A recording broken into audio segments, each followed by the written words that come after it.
So ayun guys, may biniling live detector sa akin mga yan. Yes. Tatry natin sa mga content creator. Go.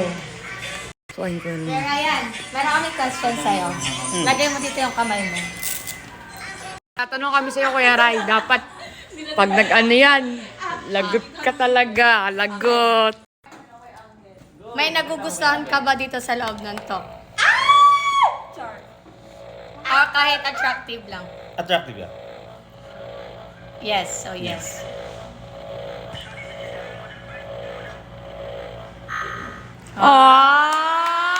Wait lang, sino kaya? Attractive. Ang dami naman. Kuya Rai! Next po natin si Dlin. Sidlin. Ayan. Sino po una? Ngayon, Ang una tanong. po natin si Sid. Ang tanong. Ang tanong, para sa Game, tanong ka. attractive ba si Celine? Yes or no? Yes. Ano ba to? Pag yan sinungaling ha. Papipilain ng isa. Ay, kaso! Attractive ba si Sid sa'yo para? Yes. Oriente. Mga kuryente.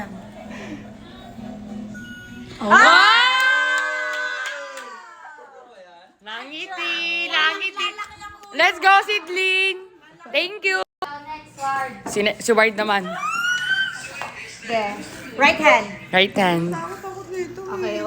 Nakikita mo bang attractive si Angge sa mata mo? Oo naman. Ang ganda-ganda nun eh. Okay, yes. Pag ikaw, Wala na! Eh, ba't? Hindi ako nagsisinungaling! Oh, yan yung malalaman mo yan. Oh, totoo naman eh. Oh. Diba? Huwag ka matakot. Ayoko na totoo! Next natin, pang last si Carl. Tatanong ko sa'yo, ano bang gusto sa Ate Mahalia? Mahal naman. pag yan hindi. Lagot ka, Carl. Humanda ka na. Yung mukha niya. Eme lang yan kay Carl. Eme lang. Ba't wala? Oh. Truth. Tama. Truth. Truth. Bakit may dalawang lie? Truth. Eh, ganda! Tara na! Ang ganda! So, ayun guys. Comment part 2 kung gusto nyo pang itanong namin yung mga other content creator dito sa The House of Collab.